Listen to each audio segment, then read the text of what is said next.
Hello and welcome to another episode of Top Deck, the series where we look at some of the leading TCG deck lists. On today I have with me Jevan, who has recently placed himself very high on the DB ranking list, coming up to 5th recently, down a little bit now but working its way back up. How are you doing? I'm doing very well. How about yourself? Very, very good, thank you. And you have brought on for us today this Dinosaur list that you have been playing around with and having a lot of success with. Yes.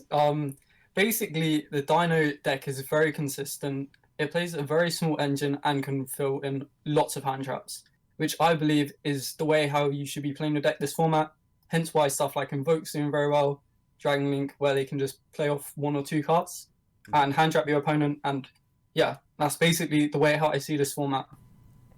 And this is an example of a deck that does exactly that. So how many starters would you say are in this deck, or which cards would you consider to be the key starters? It's weird because I think the key starters are Overraptor, Misk, and Fossil Dig. Hmm. Like, you obviously want to get to Archosaur and pop a baby. That gets normal combo.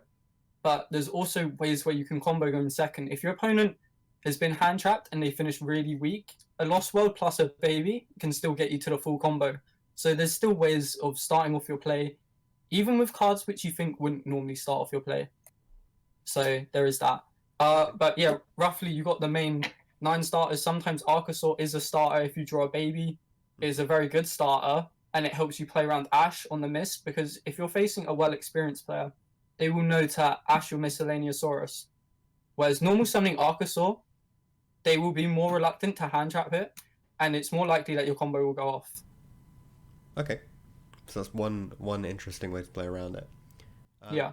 But obviously, it's not the normal summon that you typically go with, right? Otherwise, you just max out No. on it. Yeah. Normally I would find it would be a bit of a brick if you don't draw one of the babies which you're playing 5 of. I rather get into the Overraptors and yeah, just go off with those sort of cards really. Okay, yeah, sure. And then the sort of like engine requirements, there's not really a lot, right? So the Pancratops is both a versatile going second card and an engine requirement alongside the two double evolution pill. Yeah, I think Pancratops as a card is absolutely insane in this deck. It has so much versatility, especially when you're going second into boards. It does its normal thing, but going first, you can also still get off the pill or Petite Pteranodon, and it's very easy to finish on Petite Pteranodon due to Baby Cerosaurus being popped off a Overraptor effect. Yeah. So you will find if you start off with Overraptor plus Misk, you can normally end on a rank 4, a Lambda if you hadn't banished it out of your deck, um, or extra deck with Pot of Extravagance.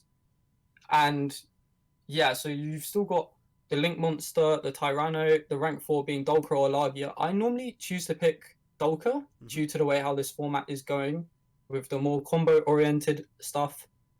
But yeah, and then there is also the option for Pancratops as well. Yeah. I think your point on Dolka, I mean, there are so few decks out there which don't, which would actually be able to out it without starting to try and use monster effects at the moment, right?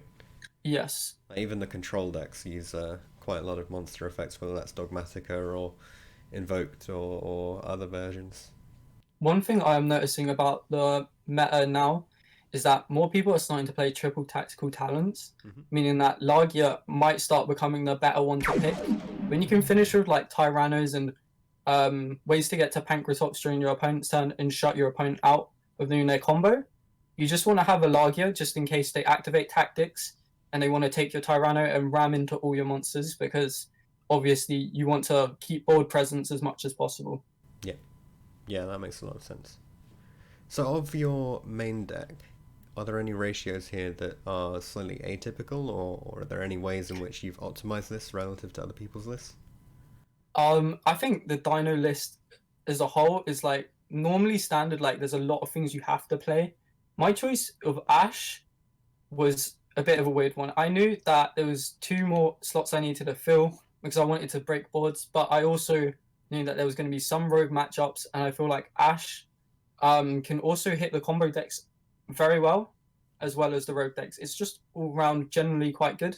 And when you're facing someone who doesn't know how to play their combo deck properly, So I've been facing loads of weak Dragon Link players. Ash can be very impactful, more than what it should be. Okay, yeah. And because of that, do you think you would ever bring it up to three, or do you think two is just the? I mean, given the rest of the deck is all populated, you wouldn't consider taking this to 41 and playing the third just to up the chance of seeing Ash?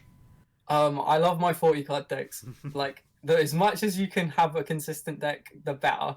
The only thing I can see ever happening in the future is if the Phantom Knight deck becomes popular, maybe the Dark Rulers come out of the main deck.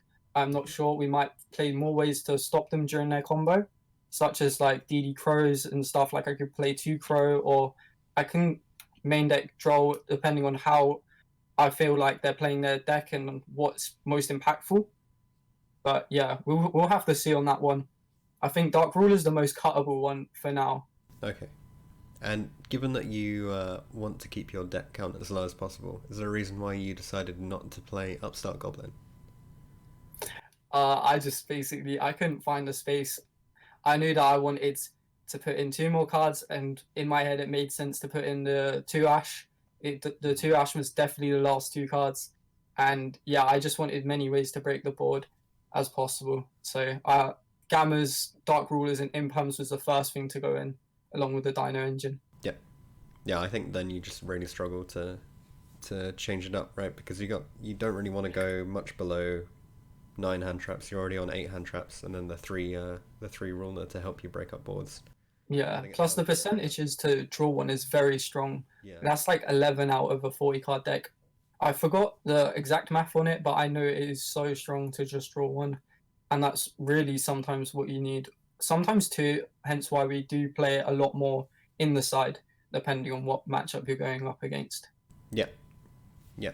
Actually, let's quickly jump onto the side deck then. So you have got the triple Nibiru and the double Droll and Luckbird.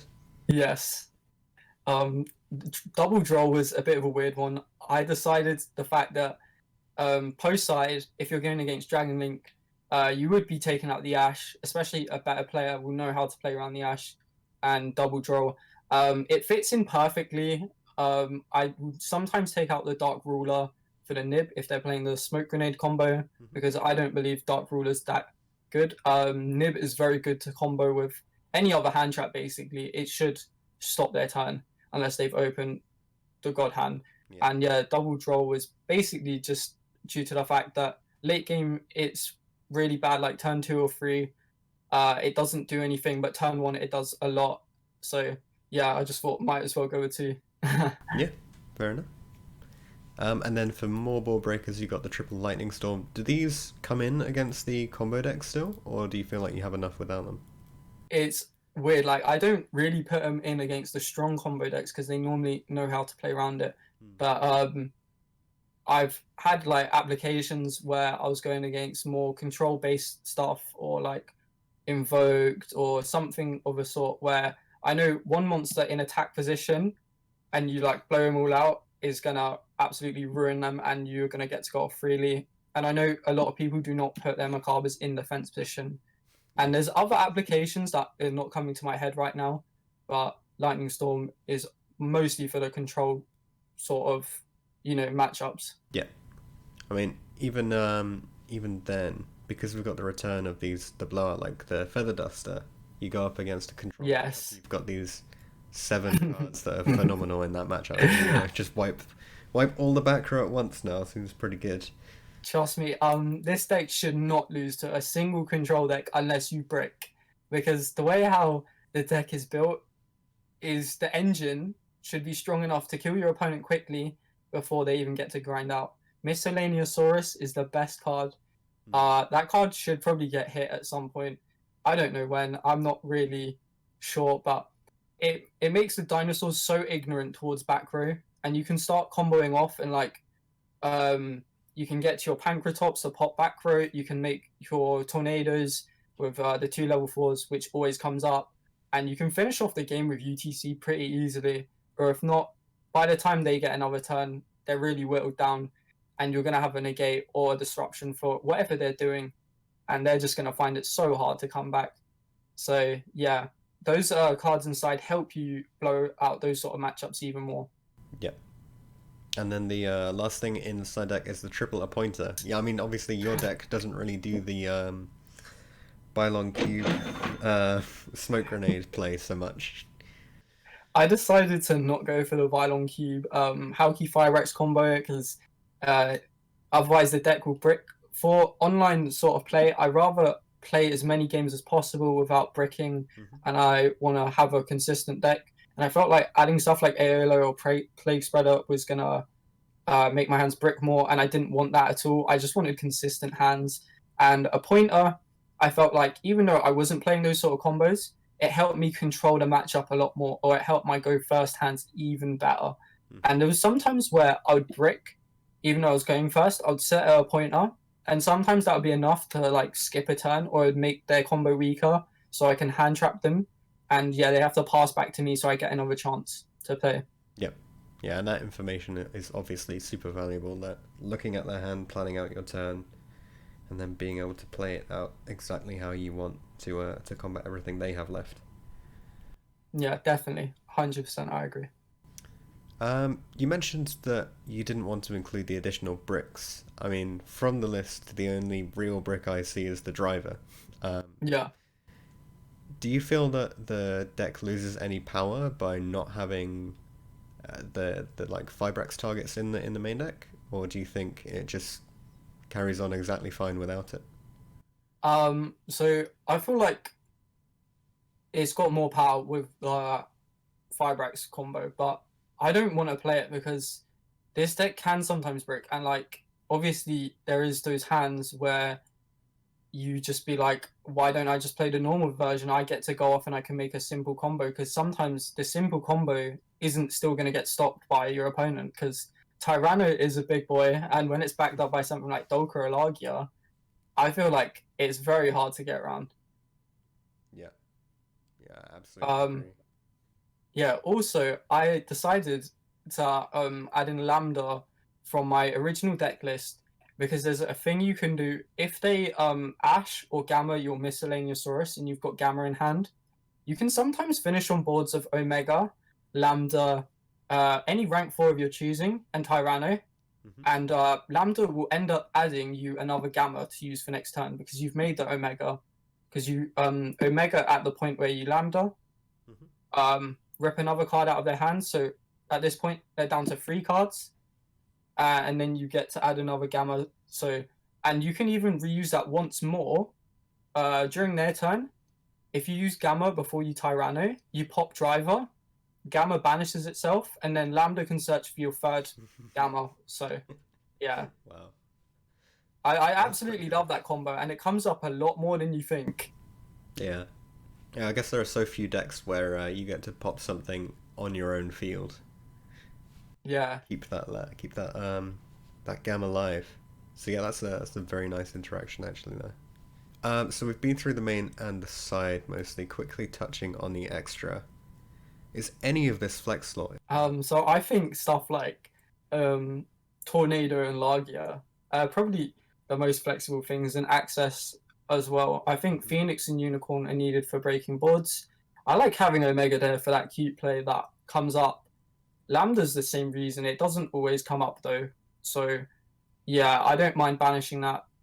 Basically, the most important cards are the Link Karibos, the Nightmares, and the Dolka, Mhm.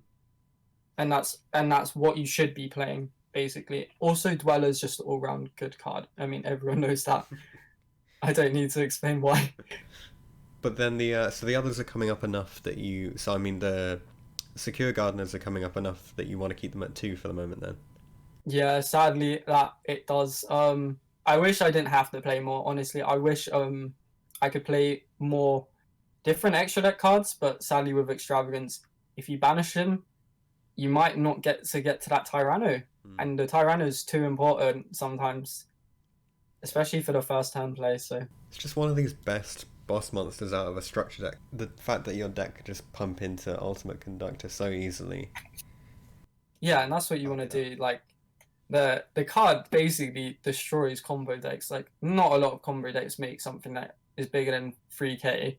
Hmm. And even when it does, it's something like a Savage, which you can bait out easily, you can flip it down, and you can send it off Tyranno. So Yeah. Yeah. One more thing I want to touch on for the main deck. Do you feel like you have enough extenders in here? So you've got the Fossil Disc can pull out the Misc. Mm-hmm. Is that enough? I mean, I suppose Lost World in a sense can be like an extender.